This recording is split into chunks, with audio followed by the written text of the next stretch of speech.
Do witches run Black Lives Matter? And maybe I'm sharing too much, but we become very intimate with the spirits that we call on regularly, right? Like each of them seems to have a different presence and personality. You know, I laugh a lot with Waukesha, you know, and I didn't meet her in her body, right? Yeah. I met her through this work.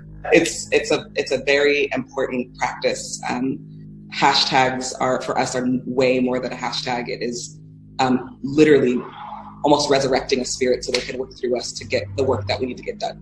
I started to feel personally connected and responsible and accountable to them, both from a deeply political place, but also from a deeply spiritual place. And always, you know, in my tradition, you offer things that your loved one who passed away would want, you know, whether it's like honey or tobacco, or things like that. And it's so important, not just for us to be in direct relationship to our people who've passed, but also for them to know we've remembered them.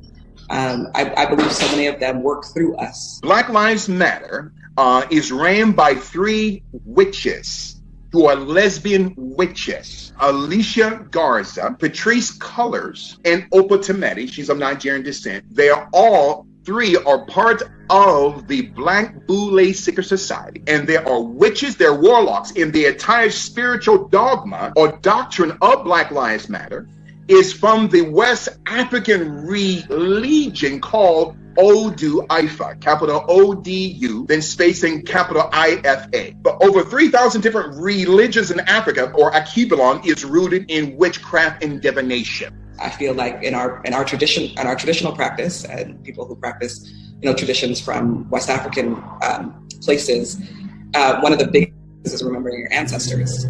And I feel like part of the story, the building of BLM, was about remembering and remembering our people, not based off of a white supremacist memory, which would be about, you know, slandering them and putting their names in the newspaper and showing their mugshots, but instead remembering them from the place that their mothers and their fathers and their family would want us to remember them in, even if we didn't know them personally. So these 3 witches, Alicia Garza, Opa Tameti, okay, and Patrice Cullors, are using the psyop of the witchcraft religion of Odu Ifa, which concentrates on 16 points of demonic possession and demonic influence through demonic performance of what? Libations.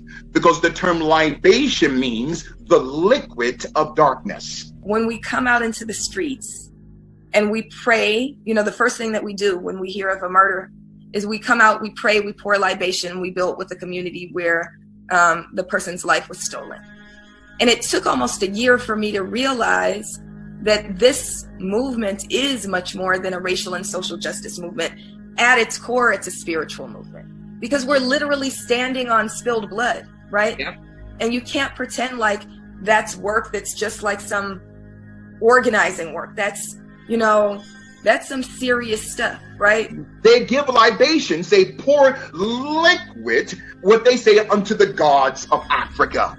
It's all built on witchcraft. When we say the names, right? So we speak their names, we say her name, say their names. We do that all the time, that you kind of invoke that spirit, and then those spirits actually become present with you, right? So then Black Lives Matter has 16 chapters in the United States and in Canada, which each chapter represents a name of a god or goddess in the Ifu religion called Odu Ifu, which has 16 points, 16 chapters of demonic possession. Black Lives Matter, they're operating through both omnikinesis and telekinesis. It's witchcraft. Wherever they go to create mayhem and destruction, they send witches, and every satellite head, every person of these 16 chapters of Black Lives Matter, they are a witch and a warlock. So with Black Lives Matter, they have molded themselves after a serpentine psychology.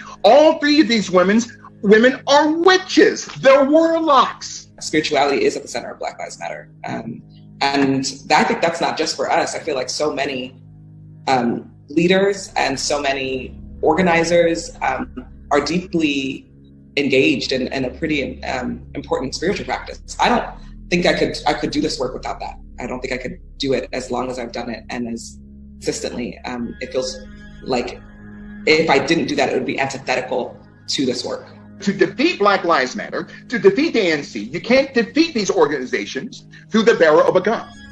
You can only defeat the ANC and Black Lives Matter through spiritual warfare. In the Bible, both the Old and New Testament, it's clear that when we die, we no longer have cognitive thought, or, obviously, the ability to communicate, as if we are asleep. But man dieth and wasteth away. Man giveth up the ghost, and where is he? As the waters fail from the sea, and the flood decayeth and drieth up, so man lieth down, and riseth not, till the heavens be no more. They shall not awake, nor be raised out of their sleep. Job 14:10-12. So, if the founders and leaders of Black Lives Matter are in fact communicating and speaking with spirits or entities, who are they talking to? Demons? Or are they just talking to themselves? Whether actual contact is made or not, these sort of practices are forbidden by God, as clearly described in Deuteronomy 18:10-12. There shall not be found among you anyone that useth divination, or an enchanter, or a witch, or a charmer, or a consulter with familiar spirits. For all that do these things are an abomination unto the Lord. Again, is Black Lives Matter run by witches, or just crazy